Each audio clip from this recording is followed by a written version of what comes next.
main carburetor body, removable jet block, rubber gasket.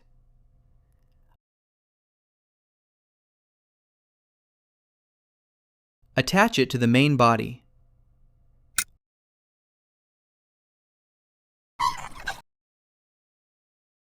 Pilot jet,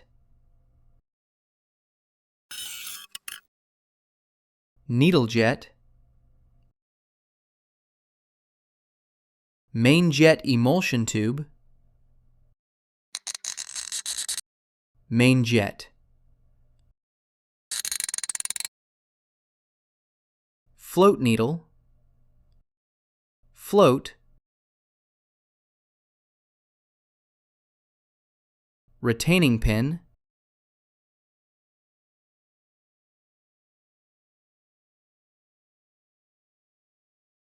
float bowl, rubber gasket,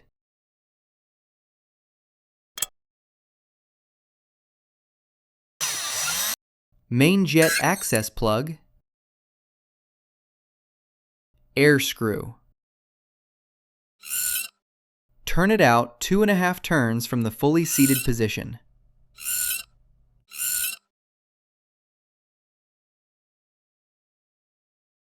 Power jet fuel tube. Power jet.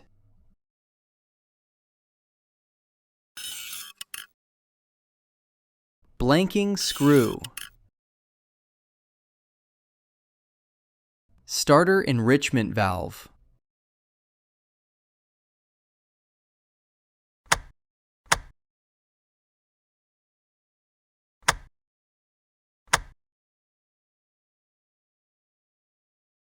Jet needle. Retaining clip. Spring seat. Throttle slide spring. Gasket. Throttle slide cap. Throttle cable adjuster. Dust boot. Throttle stop screw. Adjust the throttle slide opening at idle, changing the engine speed.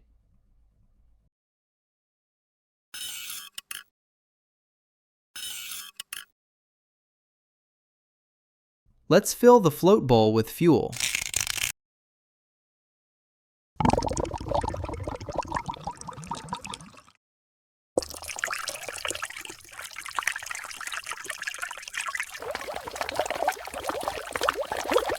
The fuel level is controlled by the float. As the float bowl fills, the float rises and closes the fuel supply with the float needle valve.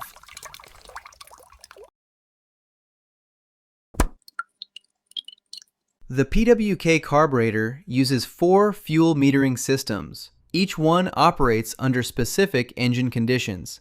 The pilot system keeps the engine running at idle and during slight throttle opening. The main metering system is responsible for preparing the air-fuel mixture at medium and high engine speeds. The starter enrichment system enriches the air-fuel mixture during cold engine starting. The high-speed enrichment system, PowerJet, provides additional fuel at high engine speeds. Let's begin by looking at the operation of the pilot system. Air enters through the air passage, which splits into 2 branches. One passage supplies air to the main metering system. The other leads to the pilot system. The amount of air entering the pilot system is adjusted by the air screw.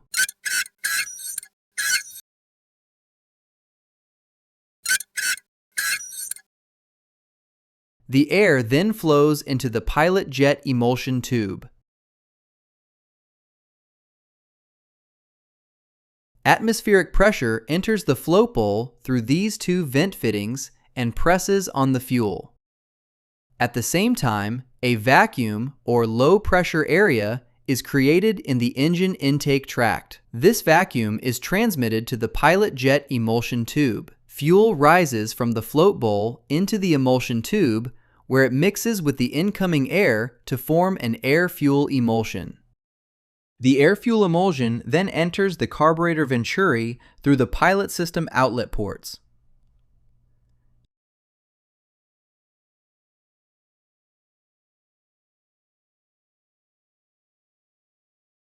Now let's look at how the main metering system works. Air flows to the main jet emulsion tube, bypassing the air screw.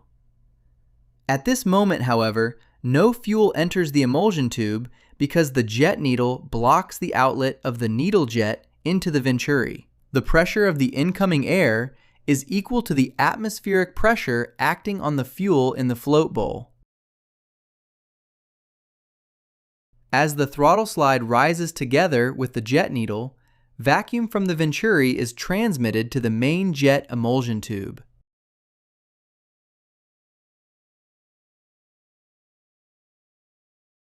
Fuel rises from the float bowl into the emulsion tube, mixes with the incoming air, and is atomized into the carburetor venturi.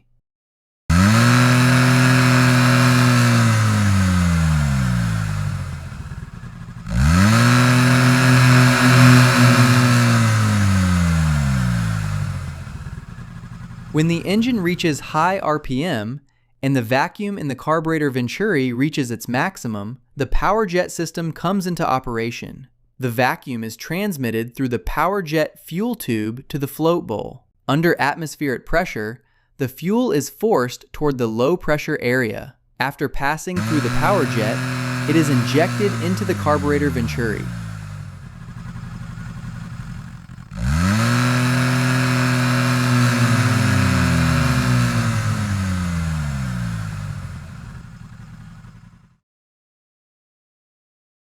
Now let's look at how the starter enrichment system works.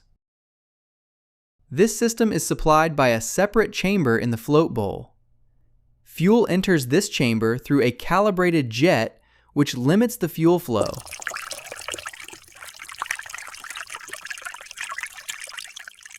The fuel supply tube has side holes that allow air to mix with the fuel. Air enters through a passage located at the top of the auxiliary chamber in the float bowl. This passage leads to the starter enrichment valve. At this moment, the valve is closed, so both the fuel and air passages are blocked. Now open the starter enrichment valve. Vacuum from the carburetor venturi is transmitted through these passages. An air-fuel emulsion begins to flow through the fuel passage.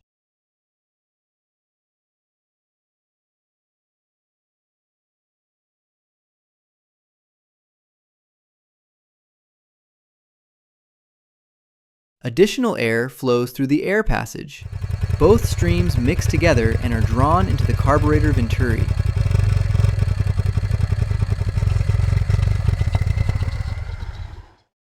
Now let's look at how the overflow system works. It consists of an overflow tube whose upper end is positioned above the normal fuel level in the float bowl.